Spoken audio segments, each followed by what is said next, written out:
नमस्कार दोस्तों।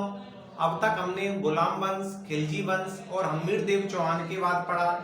आज हमारा न्यू टॉपिक है तुगलक वंश और आज हम तुगलक वंश के जो प्रमुख प्रमुख शासक हैं उनके बारे में अध्ययन करेंगे और इसमें हम फैक्ट्स देखेंगे, जिन फैक्ट्स के द्वारा हम आसानी से इन क्वेश्चंस को हल कर सकते हैं। देखिए, तुगलक वंश में खिलजी वंश का जो अंतिम शासक था, जो हमने पिछले वीडियो में पढ़ा कि खिलजी वंश का जो अंतिम शासक था वह खुसरव शाह था। खुसरव शाह की हत्या कर दी गई थी गाजी मलिक के द्वारा। गाजी मलिक द्वारा खुसरव शाह की हत्या कर दी गई और वह 1320 ईस्वी में सुल्तान बनकर दिल्ली की गद्दी पर बैठा। उसके बाद जब गयासुद्दीन तुगलक गद्दी पर बैठा तो उसे प्रांतीय शासकों का सामना करना पड़ा और प्रांतीय शासकों का सामना करके उनका दमन करने के लिए उसने अपने पुत्र जूना खां को तेलंगाना के राजा प्रताप रुद्र देव के खिलाफ वारंगल भेजा और वारंगल में उसे जीत हासिल हुई और जीत हासिल होने के साथ ही जो गयासुद्दीन तुगलक का जो सबसे अंतिम अभियान था वो था बंगाल विद्रोह का दमन। गयासुद्दीन तुगलक का जो अंतिम अभियान था उसका नाम था बंगाल विद्रोह का दमन। और बंगाल विद्रोह के दमन के साथ ही जब वह दिल्ली वापसी कर रहा था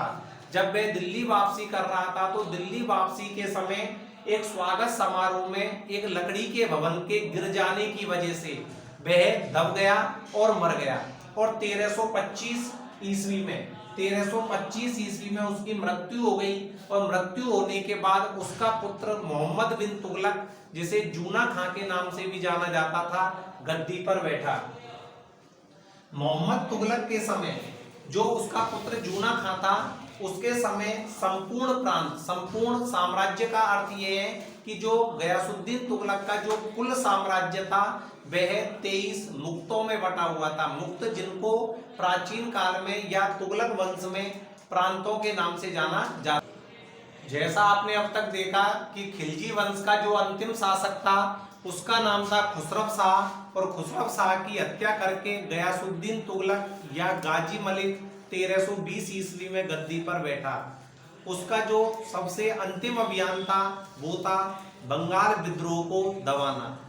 जब वह दिल्ली वापसी कर रहा था तो दिल्ली वापसी के समय एक लकड़ी के भवन के गिर जाने के कारण गयासुद्दीन तुगलक की मृत्यु हो गई और उसके बाद उसका पुत्र जूना खां गद्दी पर बैठा। अब जूना खां के बारे में हम देखते हैं कि बर्नी, जो कि एक इतिहासकार है, बर्नी ने मोहम्मद बिन तुगलक यानी कि सुल्तान की 5 मुख्य योजनाओं का वर्णन किया है जो मोहम्मद बिन तुगलक द्वारा चलाई गई थी।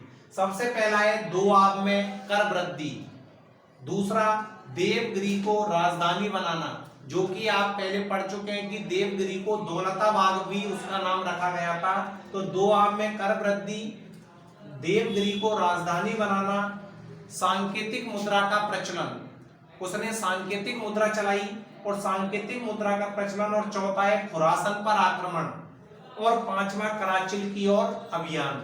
ये क्वेश्चन पहले भी पूछा जा चुका है कि मोहम्मद बिन तुगलक द्वारा कौन कौन सी योजनाएं चलाई गई थी। तो मोहम्मद बिन तुगलक द्वारा दोआब में कर वृद्धि, सांकेतिक मुद्रा का प्रचलन, देवगिरी को राजधानी बनाना, खुरासन पर आक्रमण और कराचिल की ओर अभियान। सुल्तान ने 1327 से 1335 ईस्वी तक, यानी कि मोहम्मद बिन तुगलक ने 1327 से 1335 ईस्वी तक देवगिरी को अपनी राजधानी बनाया और देवगिरी का नाम रखा गया दौलताबाग, और दौलताबाग को इसने अपनी राजधानी बनाकर 1330 ईस्वी में इसने तांबे और कांसे के मिश्रित सिक्के चलाए। लेकिन हम पहले ही यह पढ़ चुके हैं कि इसे पागल बादशाह के नाम से जाना जाता था, क्योंकि जब किसी आदमी की किस्मत खराब होती है तो ऊंट पर बैठे व्यक्ति को भी कुत्ता खा जाता है।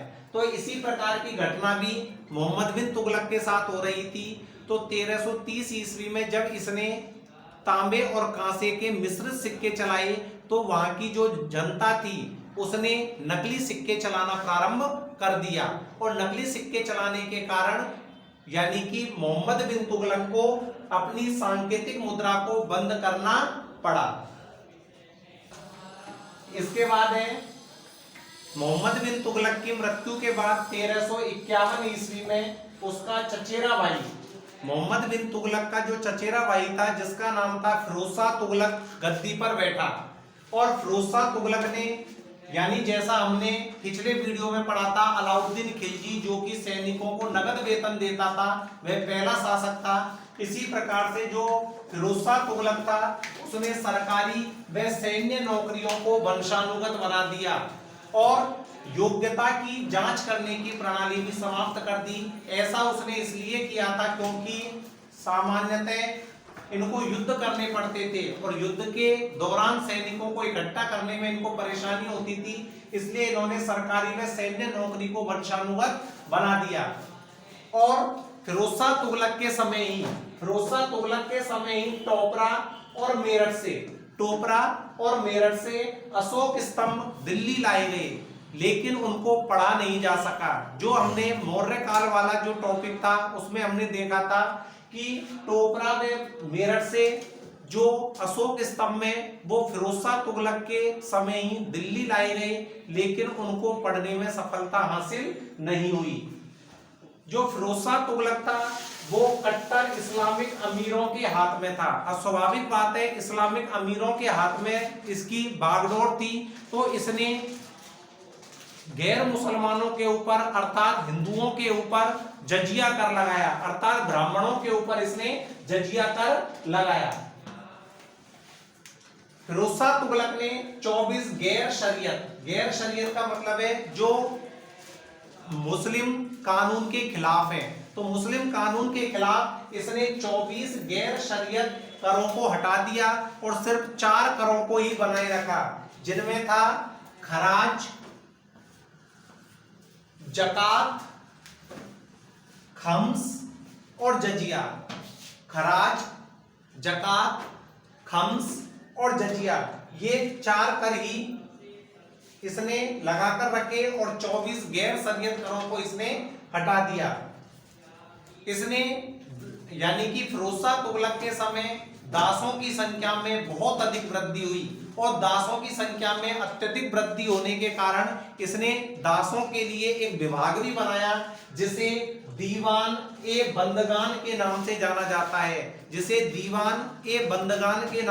जाता है, और फिरोज शाह तुगलक की मृत्यु 1388 ईस्वी में हुई।